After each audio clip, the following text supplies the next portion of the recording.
अगर बीजेपी को कोई मुंहतोड़ जवाब देता तो ममता बनर्जी। इलेक्शन आते ही बिल्कुल सीबीआई और ईडी बहुत जबरदस्त तरीके से एक्टिव हो जाती।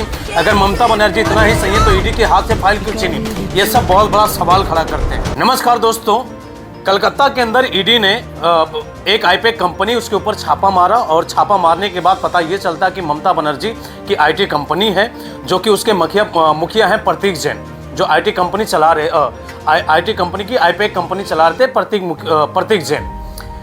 जैसे ही पता चलता ममता बनर्जी को, भाई साहब वो सिटिंग चीफ मिनिस्टर वो पहुंच जाती हैं और ईडी के पास पहुंचती हैं और उसका फाइल जो होता है ईडी के हाथों से छीन लेती हैं और लगातार क्रिटिसाइज करना शुरू कर देती हैं गृह मंत्री अमित शाह को।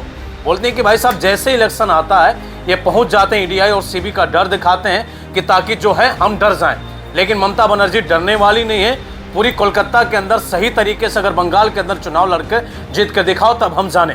तो लगातार ममता बनर्जी भाई साहब ग्राउंड पे उतर जाते हैं। उस दिन प्रदर्शन होता है, ममता बनर्जी का जाना ये बहुत बड़ी बात है। हालांकि भारत के इतिहास में ऐसा कभी नहीं हुआ होगा कि जहां पे ईडी पहुंचे, छापा मारे और तुरंत वहां पे सिटिंग चीफ मिनिस्टर वर्तमान समय में बंगाल की मुख्यमंत्री और पहुंच जाती हैं और ईडी को अपना काम करने से रोकती हैं। ये बहुत बड़ा सवाल, आखिर ऐसा उस फाइल में क्या था जो ममता बनर्जी सब काम धंधा छोड़कर पहुंच गई भाई साहब आईपैक कंपनी के पास में। उनका कहना है कि हमारे जितने भी विधायक हैं, आने वाला चुनाव जो है उसमें जितने भी विधायक हैं उनका लिस्ट है, जितनी भी खुफिया जानकारी वो सारी खुफिया जानकारी है कि इलेक्शन कैसे लड़ा जाएगा, किस तरीके से किया जाएगा, वो जान करके बीजेपी ईडी और सीबीआई की धमकी देती और फाइल छीन करके ताकि हमें चुनाव में डरा सकें और हम चुनाव में किसी तरीके से जीत सकें। वो सरासर बिल्कुल बीजेपी के ऊपर, अमित शाह के ऊपर आरोप लगाती हैं। अगले दिन क्या होता है पार्लियामेंट में?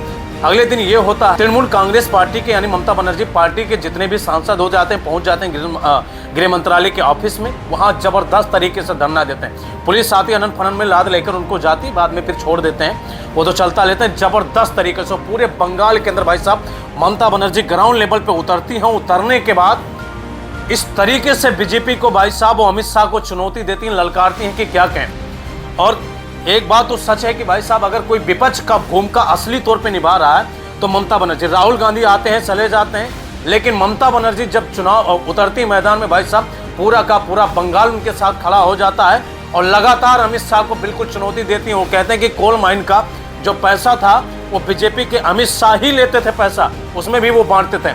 तो बीजेपी के ऊपर बहुत जबरदस्त तरीके से आरोप लगाती हैं। असल में जो विपक्ष का भूमिका निभा रही वो ममता बनर्जी, और लोग उनको कहना शुरू कर देते ममता बनर्जी एक शेरनी है और शेरनी से भाई साहब पंगा मत लीजिए। तो ममता बनर्जी वाकई में हिम्मत उनमें कम नहीं है और लगातार भाई साहब ग्राउंड पे उतर करके मैदान में उतर चुकी हैं और लगातार भारतीय जनता पार्टी को देती हैं। अगला 3 महीना चुनाव अभी होने वाले हैं, 3 महीने के बाद चुनाव है और यह सिलसिला लगातार बंगाल से आप देखते रहेंगे।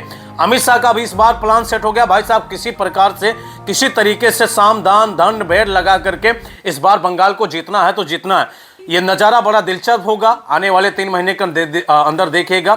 ऐसे बहुत सारी घटनाएं होने वाली। अगर वीडियो अच्छा लगा तो लाइक कीजिए, कमेंट कीजिए। अगर पहली बार देखना तो फॉलो करना ना भूलिए दोस्तों।